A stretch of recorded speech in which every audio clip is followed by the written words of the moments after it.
denying people their history is a powerful method of oppression, particularly for Black individuals and communities. It is the Black history that we know was not written by the Blacks, but rather it was written by the whites. And I believe that you are the one, if history is about you, you should write your own history, your own way, and in your own terms.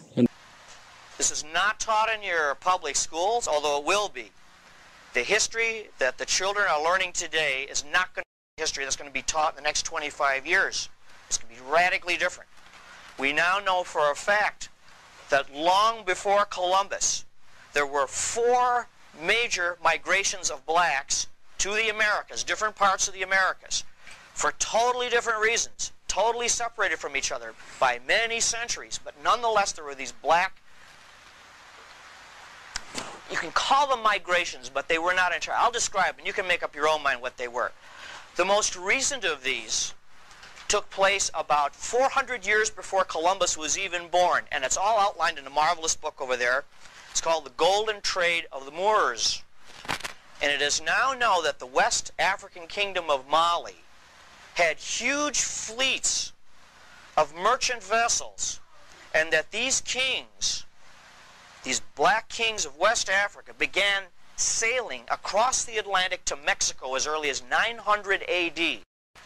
Now, why did they do that? They did that for trade, not for conquest or invasion. They did this for trade. Mali was very wealthy in gold. They had lots of minerals. Some of the black kingdoms, they were called the Yoruba or the Benin. They were great workers in bronze. But the trouble with West Africa, and it's still a trouble today, not enough food, famine. Somehow, the black kings of Mali had preserved this tradition of long before, where there was this kingdom across the sea, a totally different one. It was very hard to reach. You needed to have excellent ships and good sailors, and nobody in Europe was doing it at this time. But if you cross that sea, this other kingdom across the Atlantic was very rich in a certain kind of food, which the people over there called maize. We now call corn. And these West African kings launched at least 2 major fleets, trading ventures, that went across the Atlantic 900 AD to about 1600 AD. And they brought over their bronze work, and they taught the Mexican people, the ancient Mexican people, who were then known as the Mayas. The Mayas had built up a great kingdom of their own, but in 900 AD they were in decline. They were really on the outs. Nobody knows exactly why, but their society was in decline.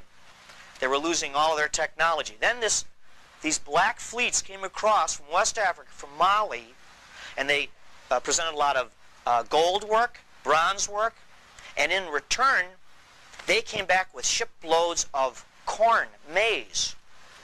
Now, we know for sure that this actually happened because very recently, you'll see in the next issue of our magazine, not this issue, the next issue is coming out in about 2 weeks.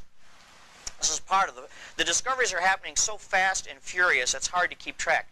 They now have found that a certain type of maize or corn, which is growing in West Africa, has been growing there for many centuries, is not native to West Africa. It is a type of corn which comes from Mexico. Could have only been brought over by these Mali seafarers over 1,000 years ago. So this is a first concrete proof that they beat Columbus by centuries. And we're not just on a voyage of exploration. They were going back and forth, bringing corn back. Now, why do we know about that? Well, this trade stopped abruptly 1600 AD. 1600 AD, the Spanish, the Portuguese were on a real aggressive colonizing campaign, and they took over Africa, and they destroyed a lot of these kingdoms. And with the destruction of these kingdoms went all the knowledge and all the history of these past trades. This is a tremendous lesson for us because, you know, we're so proud of our American civilization. We think it'll go on forever. But when a civilization falls, history tells us it takes almost all memory of it with it. Civilization is really very fragile.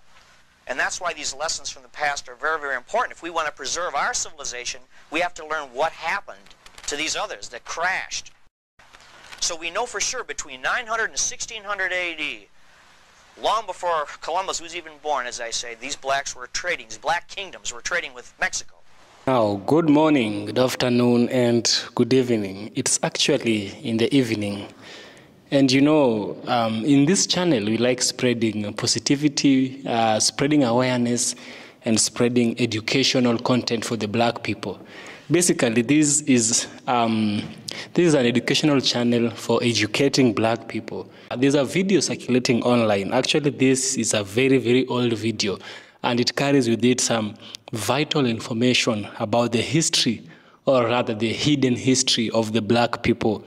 And it's a very, very old video, I'm telling you. You know, they say old is gold, right? Yes, old is gold. Now, I'm going to give you a summary of what this video entails. Now, this video discusses the idea that the speaker references George Orwell's quote, which is about the destruction of people through obliteration of their history, emphasizing its relevance to African and Black history. You understand? The speaker also suggests that much of Black history has been hidden or distorted from the Black people, leading to a lack of awareness about significant historical events and civilization. I told you that old is gold. He makes such relevant educational content that I wouldn't miss to share with you, good people. Now, this speaker also introduces the concept of the lost civilization of Mu, which is believed to have existed around 10,000 years ago and was submerged due to rising ocean levels from the melting glaciers, you know? Now, the speaker also encourages viewers to reflect on the importance of uncovering and understanding their true history, hinting at a deeper discussion to follow after watching the presented content, you know? He's advising individuals, or rather Black people, to try and dig history and uncover and understand their true history, which is something I find relevant in today's world. You know, many people do not know their history, and one person who does not know their history is a slave to the society. If you don't know your history, or if you don't know yourself, I always say that chances of becoming who you are not are very, very high. So, without further ado, I want us to dive into this video, watch it, and then I shall give you my thoughts by the end of the video with regards with what he has said, and then we shall have discussions thereon. If I have to refer to my notes, it's because this is new to me as well. There's also traditions in Mexico, ancient Mexico, of these Black kings coming, and one of them was called, by the Mayas, if I pronounce this right, Ekchua, which means the black calabash or the black gourd. It referred not only to his black skin color, but also this gourd that he brought over. This gourd has been portrayed in these Maya hieroglyphs. This guy is portrayed as a West African type of man with robes and everything. And he's holding a gourd in these glyphs. That gourd has actually been identified as a West African type of gourd. So here we're having wonderful proof that there were these contacts between Africa and Mexico, and they actually referred to him by this name. And it shows that the Mayas and these Mali civilizers, these Mali traders, got along really well. It wasn't a conquest. It wasn't one society taking over another. They both had things to offer each other. The Africans had to offer metallurgy and gold, and the Mayas had to offer corn. So there's a wonderful example of, for ourselves too, two totally radically different cultures, separated by a vast ocean, tremendous cultural and racial differences, and yet they still cooperated and got along real well. So it can happen. But these Mali kings, 900 AD, they set out because they had a legend that there had been blacks going long before them. It was only a legend. It was only a myth. And it was on that myth that they chanced and they went across the sea and it worked out for them.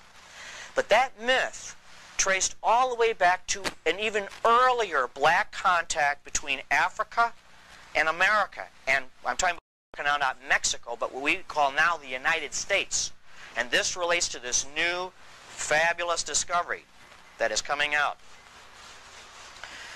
About 200 years before Christ, up until right at about the time of Christ, in other words, about 2,000 years ago, There now appears that there were wealthy West African and North African blacks who left Africa on a pilgrimage and came, if you can believe this or not, but there's solid proof for it now, to southern Illinois.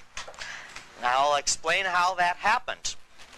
In 1982, our time, there was a guy who was going along southern Illinois. He was a cave hunter. And he was, I don't know if you're familiar with southern Illinois at all, on the Ohio River, it's just honeycombed with caves, thousands of caves. They have not all been explored by any means. And he was involved in sports for hunting in caves. It's done all the time. It's rough work. Sometimes these caves are very narrow. He went into, to make a long story short, he went into this cave that no one had ever seen before. And he squeezed through a very narrow entrance, and all of a sudden it turned out into an enormous room. And in this room, he found great sarcophagi, or coffins, coffin lids, made out of stone. The walls are engraved with all kinds of stories, picture stories of men and women in old costumes from the ancient world. And then on the floor he found stacks of thousands upon thousands of these black rocks that were beautifully engraved with the profiles of people, not Indians, people from other parts of the world. Some of them were white, some of them were Asian, but hundreds are of black people, all in profile. They are made on a type of rock that is found really mostly only in southern Illinois in caves. This rock is like a clay. You pull it out of the ground and you have like a stylus or a pen, and you can draw on it real fast. You can draw profiles and letters, and then as it dries it turns into a hard rock. And these rocks are piled up on the floor of this cave. Now this man's name is Russell Burroughs. He's not an archaeologist, he's just a spelunker, he's a cave enthusiast. He brought these out over time. They're very difficult to bring out because the cave entrance is so narrow. And he's brought out now almost 10,000 of these magnificent tablets. They're very crude looking as rocks are concerned, but the drawings are beautiful. And they show the profiles of black people, some with scarification, which is West African, mostly with not that, some with specifically West African robes, which are still... Wow, this is so powerful. Whatever this individual has said, it's about the movement of black people from Africa into the rest of the world. Many times we are told that it was Christopher Columbus who discovered the Americas, but is it true that it is Christopher Columbus who is the first person, let's use the word discover for this case, to discover the Americas? It's not true. It's a history that has been robbed from Africans. It's a history that is whitewashed to make the white person become, the superiority complex that we see happening in every instance. The white colonizer shows up in an African or in a setup that includes black people. You understand? Now, this individual is telling us that history is very, very important. It reminds you of your own history.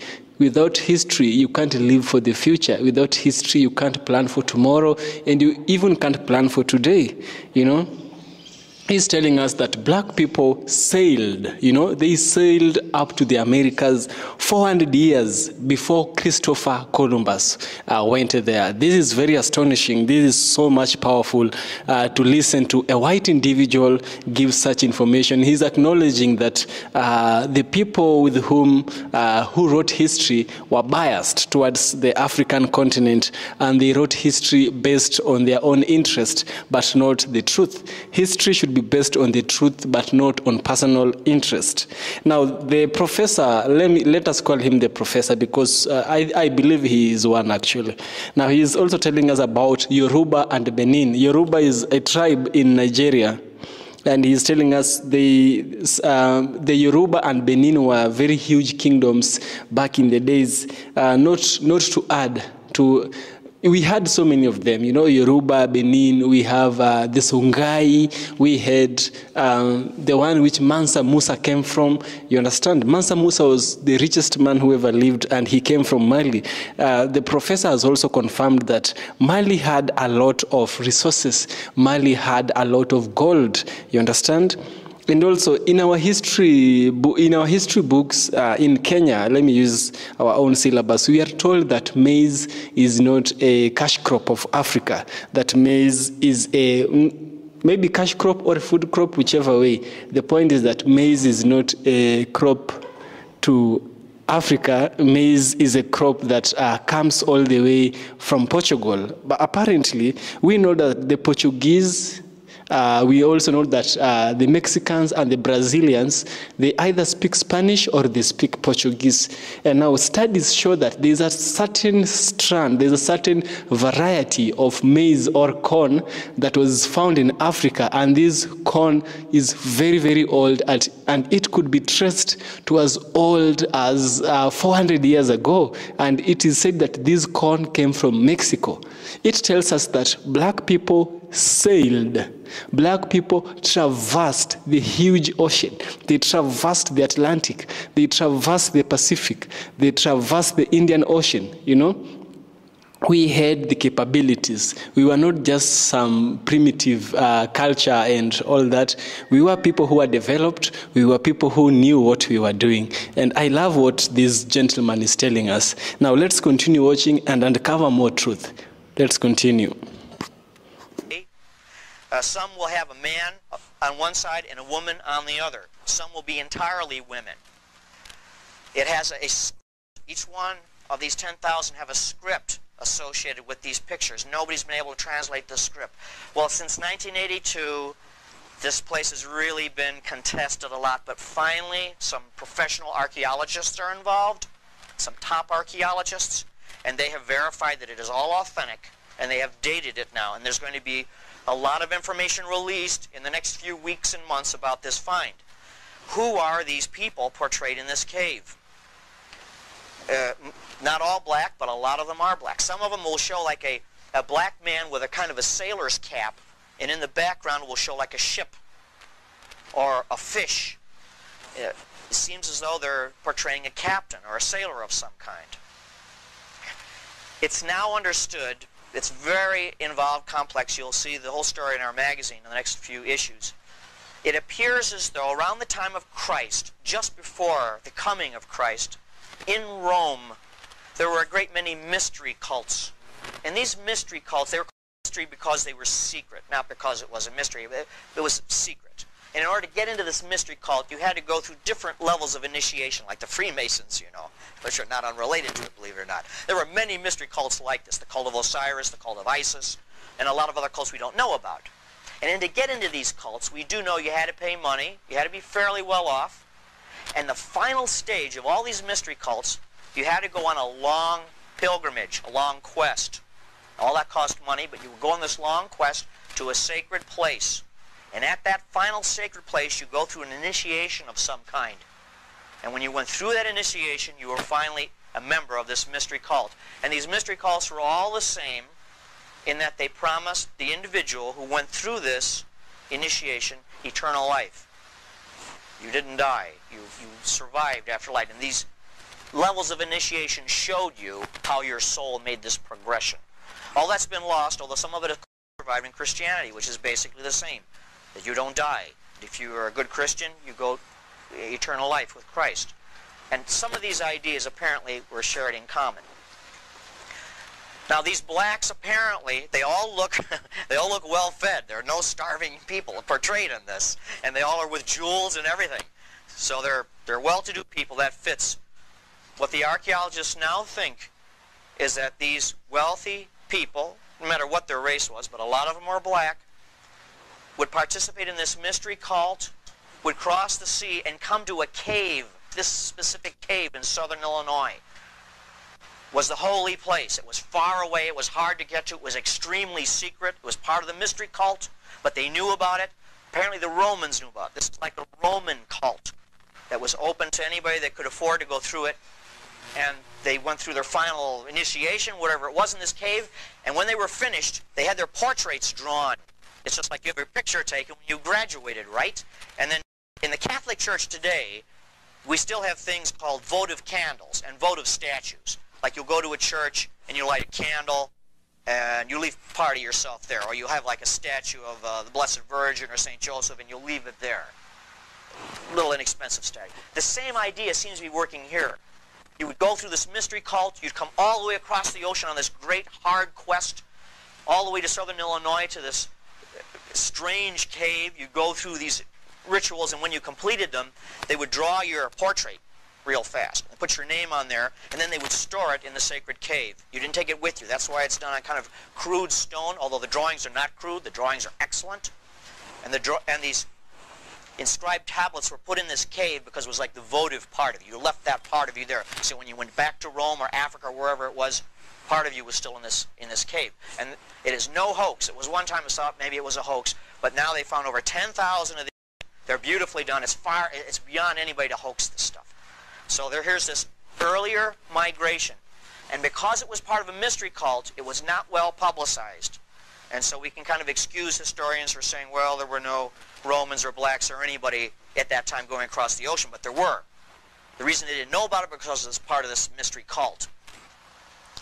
Something of that myth, though, must have survived all the way into Mali times, up into 900 AD, when those kings of Mali decided to cross the ocean.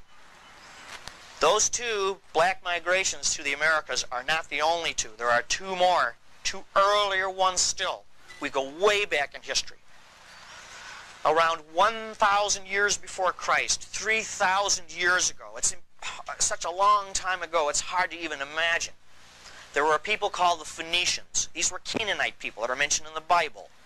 They were half Semitic and half something else. Who knows what they were? They were very well traveled. They were very great seafarers. And they employed all kinds of races on their ships because they didn't really have any particular homeland. They were always traveling, went everywhere. They were the first to go around Africa, known to go around Africa, 900 BC. And it's known that they employed many blacks on their ships, not as slaves. They had no slaves on board their ships. But they did have sailors. They did have captains. These people definitely crossed the ocean also to Mexico. It made a very strong impact on a civilization called the Olmecs. The Olmecs, that's just as a name for this very, very early civilization, the earliest known civilization in Mexico. And everyone thought at one time, well, it's just an Indian civilization until 1861. In 1861, a farmer was plowing his field, came across a very strange domed rock, a black rock, and he couldn't dig it out. The more he dug down, the bigger this rock got, until he dug the entire thing away. It took him weeks to dig it away. And it turned out that he unearthed a 9-foot-high statue of a head, beautifully done, of an African, not an Indian at all the portrayed features of a West African man. From that time until recently now, there have been 11 of these giant stone heads. Let's see it. I'll give you an idea how big they are. They're an average, well, there's 11 found now. They're between 6 and 9 feet high, and they weigh 40 tons apiece. They're magnificently carved. While these were being found, more of the Olmec civilization was found, and a temple was discovered that had also the same type of people, these West African people portrayed as kings and warriors. So, when the first archaeologists found these, it says, well, these are probably just blacks that got blown across the sea and were enslaved. But you don't make huge heads portrayed with crowns of your slaves. You know, these were obviously regents, powerful people. How did they get there that long ago? Because those heads are dated to about 3,000 years ago. So far as is known, there was no black civilization then. That came later. It appears that these were sailors and captains working with the Phoenicians. Maybe they jumped ships, maybe they got shipwrecked, but somehow they got along fine with this Olmec community, so much so that they rose to become the leaders of that society. One of the other new things that have been found is that the heads, the black heads of these great Olmec kings, wear a strange kind of headgear. comes down halfway by the ears and circles the entire crown of the head. There's nothing like that anyplace else until they found, starting to find now, these old leather crowns that were studded with gold and brass that were used by the early kings of Mali. So only 2 places in the world do you see the same strange type of crown, amongst the Olmecs in Mexico and West Africa. So here again there's this parallel. Now, even older than this, I mean, they talk about, you know, our ancestors coming over on the Mayflower. This beats them by thousands of years. There has been another stupendous discovery. I mean, they're coming so thick and fast, probably because our technology is expanding, as you know. And as our technology expands, we're able to find out more faster. Over in Japan, and this relates to what we're talking about. Now, it has been proven many times, and many scientists have come forth supporting evidence that black people were the first people to leave Africa and to go to the United States of America. It is believed that it was not Columbus. I said that earlier on, yeah? Now, what follows is that in the quest of trying to find evidence, most of us, we sought a scientific evaluation to determine the truth validity of anything, right? Because science is empirical and science is rational. Empiricism is relying on experiences, relying on whatever someone has went through or experienced, of course. And rationalism involves thinking. Now, if we see a wall that has been drawn a sheep, we see a wall that has been drawn a fish now. You know, there are some kind of fish that only stay on fresh waters, and there are some kind of fish that stay on the marine waters, which are very salty. You understand? Using all these as empiricism, using all these as facts to bring forward to support the idea that many people have battled, the idea that black people were able to leave Africa and travel through the oceans to the other side. Why do you think we have the black people in Australia? Why do you think we have the black people in Polynesia, in Micronesia? We have these people because some of them did not go there by slavery. Some of them went there by their own will. They were satisfying their spirit of adventure. And this is history that I believe is very enlightening. And let's continue revealing, or rather understanding, what the professor has to say. Let's continue. About was found an underwater city, the first ever found. It's right off the coast of southern Japan, by Okinawa, where the great battle was fought in World War II. And this underwater city extends for 311 miles on the bottom of the ocean floor. The deepest one is 100 feet, deepest building is 100 feet, the others are 20 and 40 feet. And they show streets and boulevards, they show pyramids. I've got photographs I'll show you tonight. These photographs have not well been publicized, but they will be. Great plazas, huge steps, all underwater. Now, this place is probably related to another old legend, and that is of the lost civilization of Mu. Mu was supposed to be a Pacific Island civilization that sank long ago, but before it sank, and while it was sinking, it was not a fast or catastrophic end for the most part. While the oceans rose when the ice melted at the glacier. The glaciers that covered all of this area, you know, at one time. 10,000 years ago, they began to melt very rapidly. And when they melted, they flowed into the oceans of the world, and they raised the ocean level by about 100 feet. So this civilization goes back maybe 10,000 years. Hard to believe, but the evidence seems to suggest that the city at the bottom of the sea goes back that far. The reason I mention that is because all of the traditions of Mu and all of the research that has been done into it in our show there were 3 races of people on Mu. There was a Caucasian people. I'm going to use these terms, by the way, scientifically, not sociologically. This is just to define a people. A Caucasoid people, a Negroid people, and a Mongoloid people. Excuse me, not a Mongoloid people.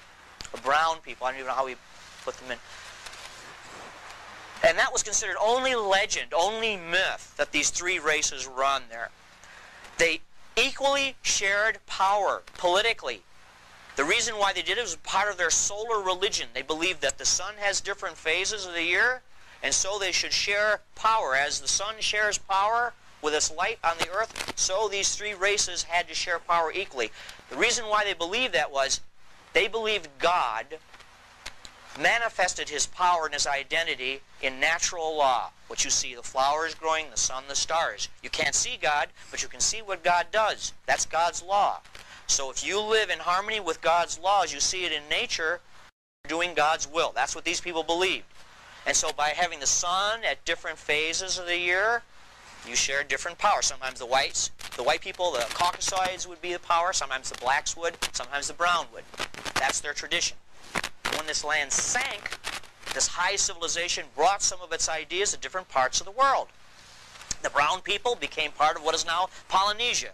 And the Polynesian, I can tell you for a fact, the Polynesian legends are thick with stories about Mu. The Hawaiians have a people they call the Mu, who were there before they were. The white people apparently didn't do as well physically. They were more or less wiped out, or they dispersed and intermarried with people in China, it appears. But the blacks, however, went in two directions. And this is beyond legend now. Now we're moving into hard science. When Mu sank, or when Mu was in the process of being inundated by this great rising wave of water, they went in two directions.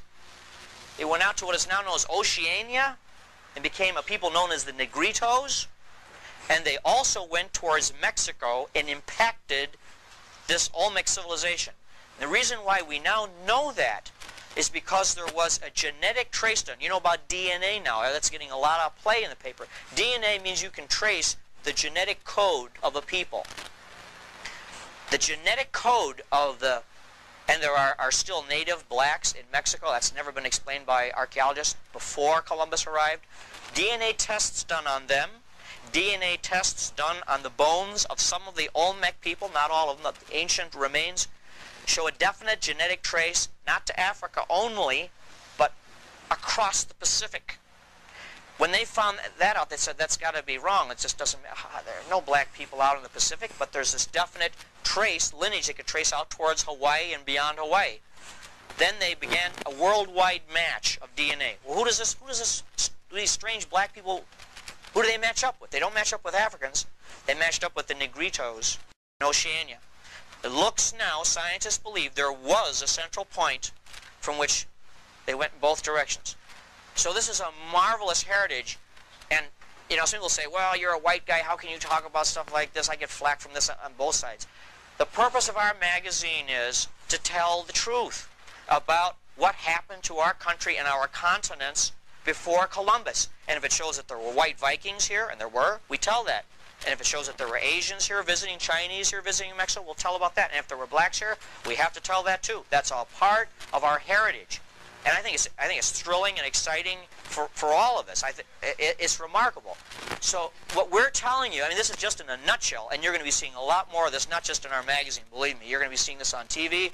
It's bound to burst out because it's really known in the archaeological community.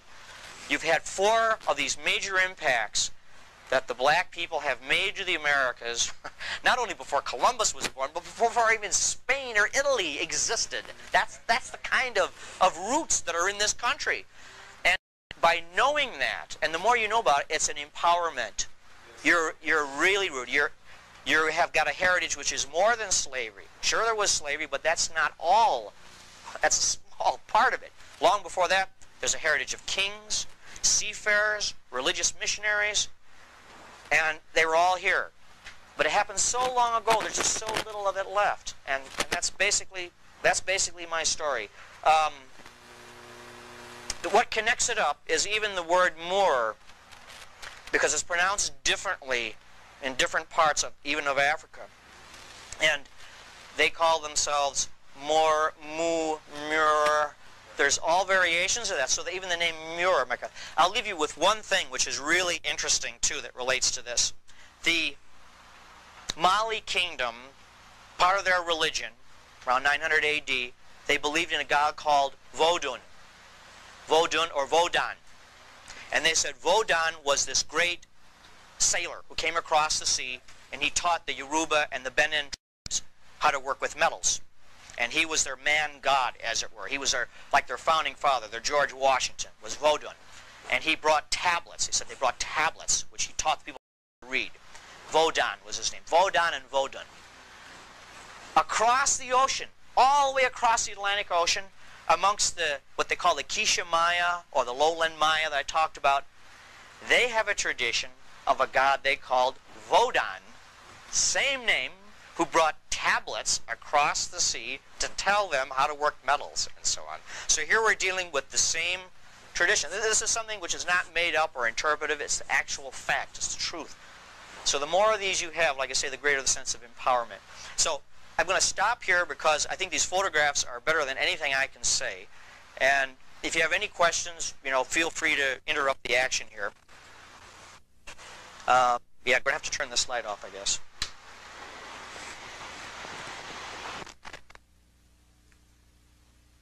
Now,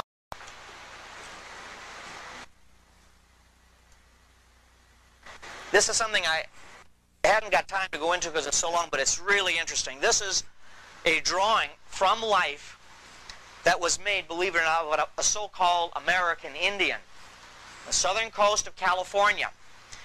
He was a member of the Chumash, no longer exist. When the Spaniards met up with these people, they said, these are civilized Indians. They got along extremely well with them. The reason why they got wiped out, though, was because they had no immunity to the diseases that the Spaniards brought over. And so they were all wiped out. This is the last of them, about the mid of the early 19th century. They were a black people who built fantastic boats. They were like Viking boats, believe it or not. They were lab-straked, over one plank over the other, so they were very resilient in the water. They had a tradition that they did not originate in America. They came from this great island out across the Pacific, and they lived in a number of islands off of California. One of them was Santa Barbara. You've heard that, Santa Barbara. And they called Santa Barbara Limu. That was their name for it. So this man, probably the last of the Chumash, one of the last of the Chumash, represents one of these people from Mu, the very early times.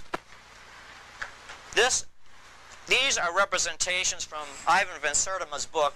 You've got one of them here. It's excellent. These are one of the Olmec heads. This is one of the figurines that are found throughout Mexico. What's interesting is that these people are never portrayed as servile or slavish. They're always portrayed as prosperous, as bringing things, bringing metals.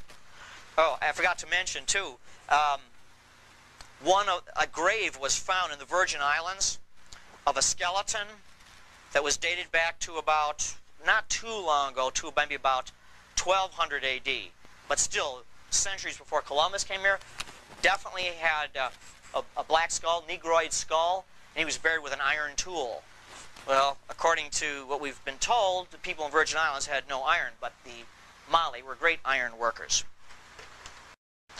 This is another one of the numerous figurines that were found in a burial urn with gold and so forth. So it's obviously done out of respect. This is from a place called La Venta, Mexico. It's dated to about 200 AD. This is a beautiful obsidian ware. It was dark, you could see. This is a beautiful black obsidian, which apparently shows a boy bearing, this is not in a servile position, by the way. This is a religious position. This represents the heavens. He's holding up the heaven. There's a Mixtec inscription up here, meaning that this is the sky. So he's not being oppressed or anything. It might look that way, but it isn't. He's holding up the sky. This is dated, well, they haven't got a good date on it because you cannot date obsidian. But they did find some material around it, which may or may relate to its date. This goes back to early Maya time. Extreme northern reaches of the Maya civilization. This represents a person of great influence. This is found on the west coast of Mexico. The name escapes me now.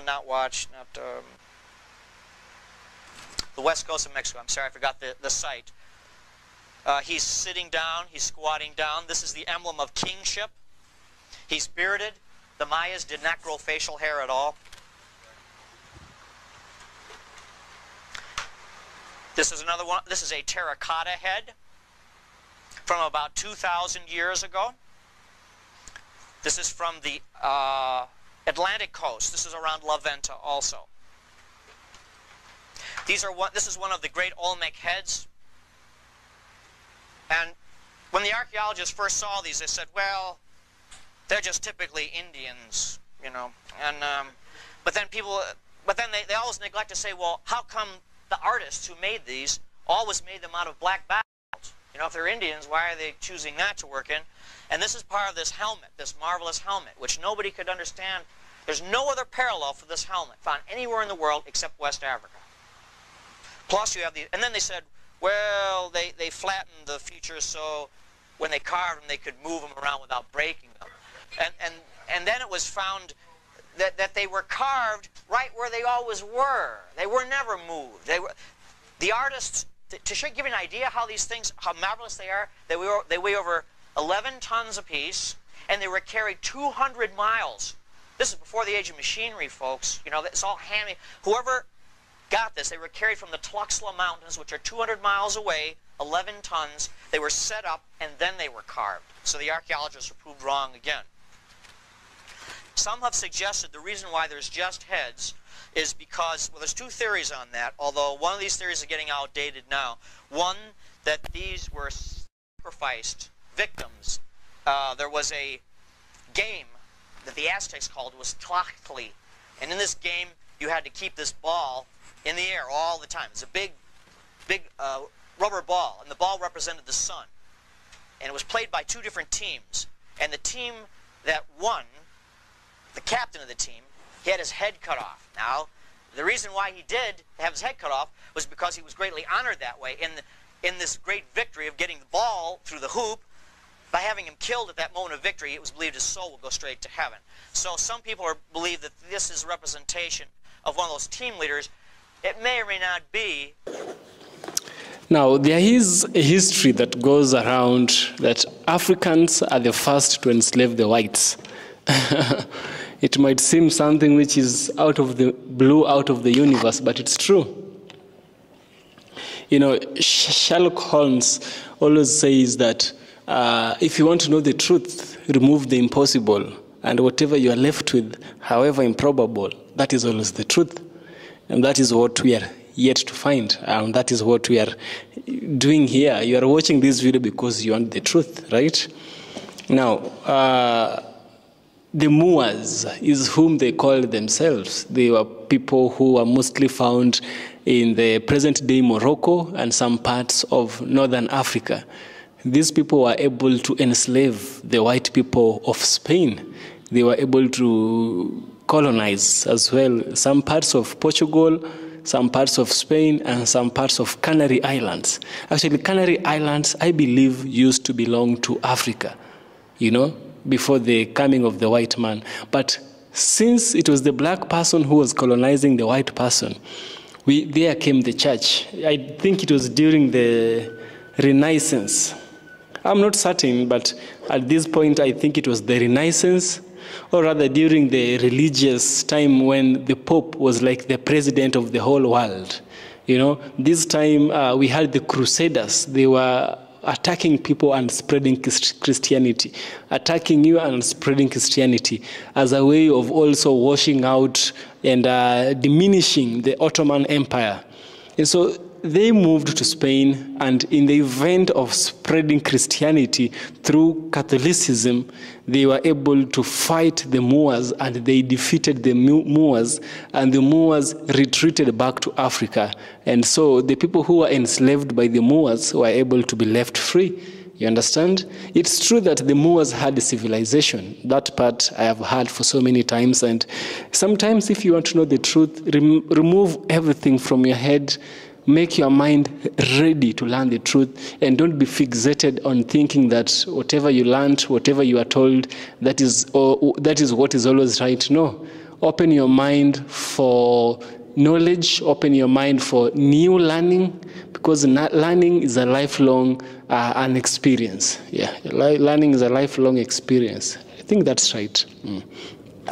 Let's continue watching this specific gentleman. But that doesn't explain the helmet. So they probably are representations more of kings than of sports figures.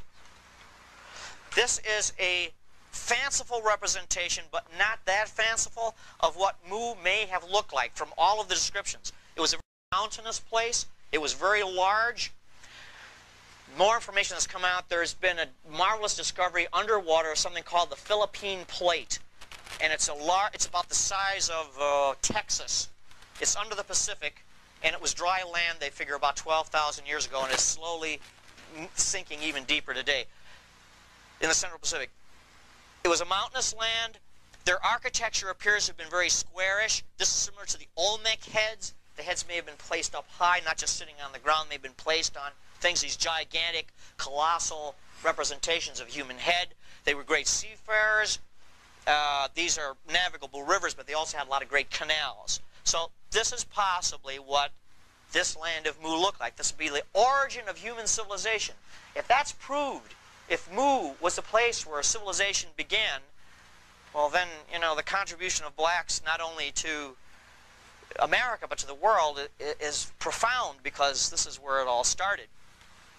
Now this is an artist's conception, but now we have some real photographs, or we shall. I guess I should just run through the very fast.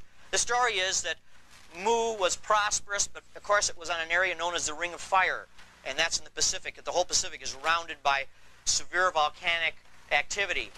And one day this activity was stimulated horribly when you have this tremendous onrush of water into the Pacific from the glaciers that are melting, and that started a lot of seismic activity. A lot of volcanism took place on the island of Mu, which was a giant island.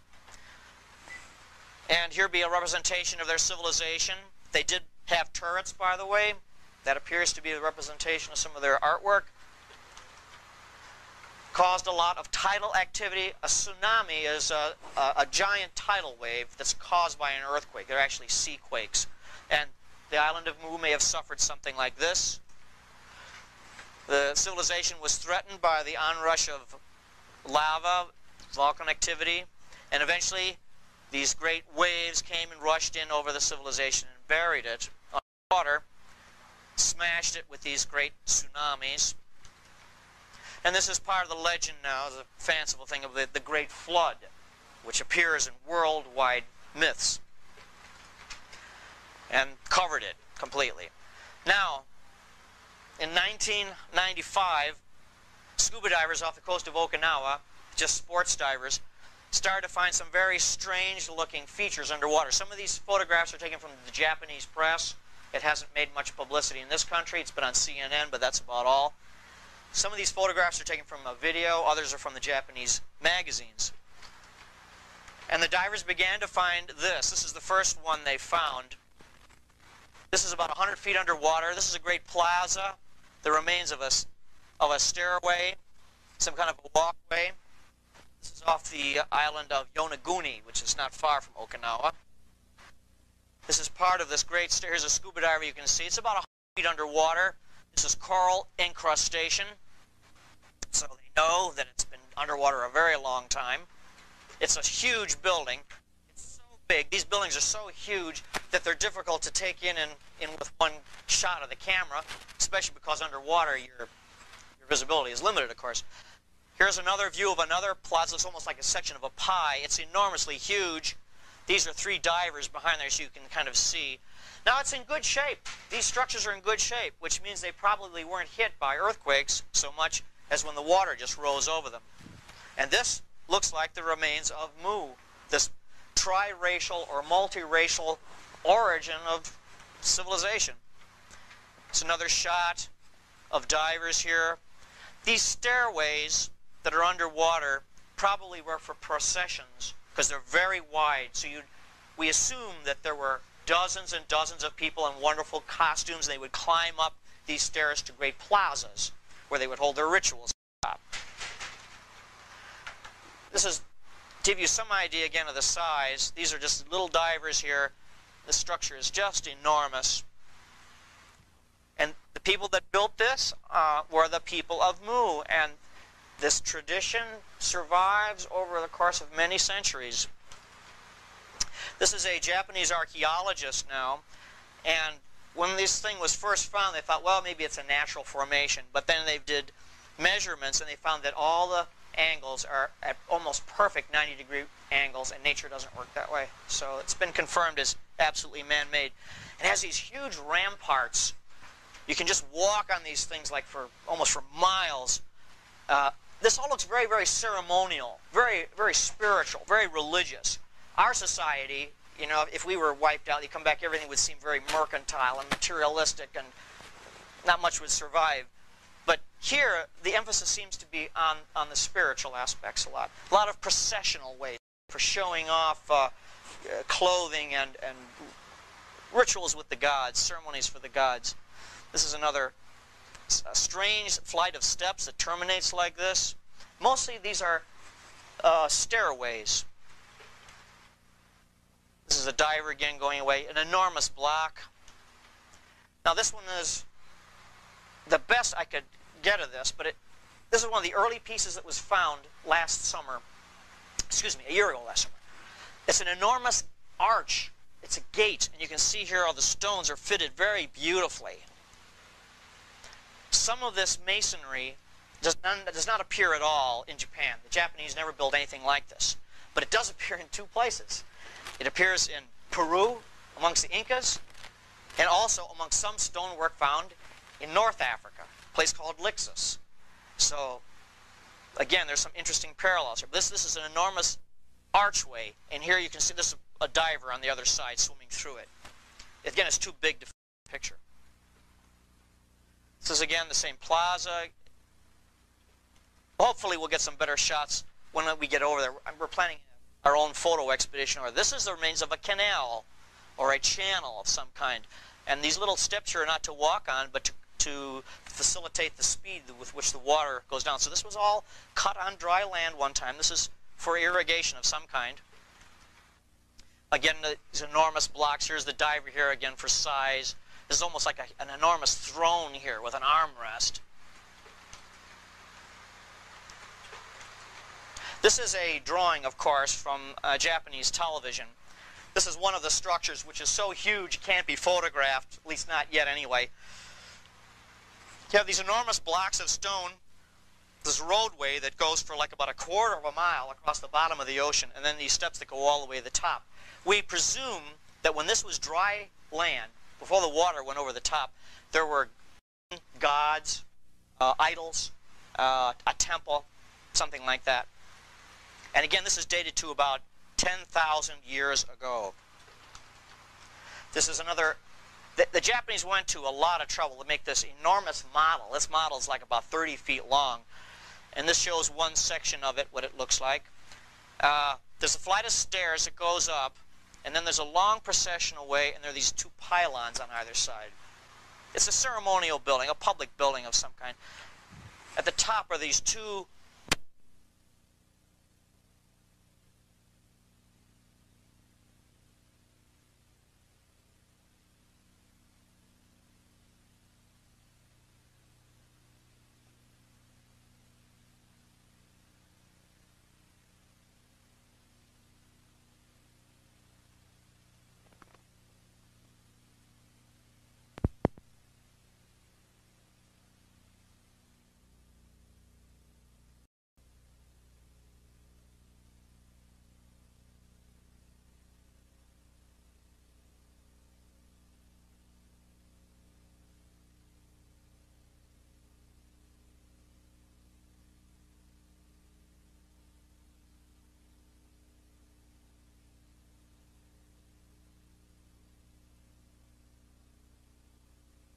It appears that it has been same.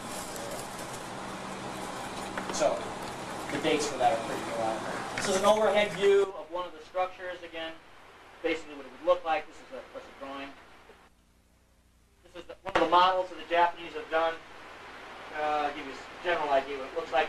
Apparently, this was natural rock, which the ancients terraformed or molded.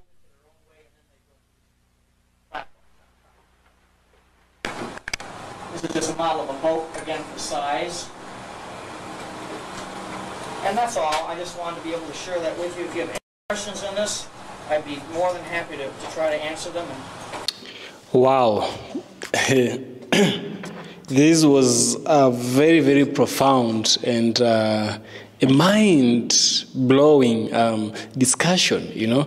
Many times we've been lied to. Many times we think of ourselves as the black people, as people who are inferior. We think of ourselves as individuals who we were just naive, we got nothing going on.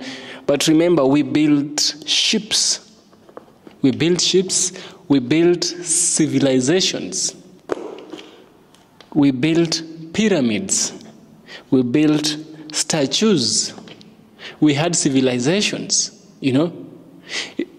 I don't know if you understand the science and the technology of traversing such a wild ocean like the Atlantic. It has to do with a lot of mental capabilities. Africans had all these. Africans had the mental capabilities of traversing any part of the world. It reminds me of, I like using the Bible as a reference. It reminds me of a part where after God finished his creation, he looked back and he looked at man and he smiled. He looked at his creation and he smiled. He looked at the plants and he smiled. And he said, everything is good. Everything is good. There's nothing that God looked at and said he was bad. It was bad. We are told that civilization came from Mesopotamia in Egypt. We are told that civilization started elsewhere. No. Civilization always started in Africa.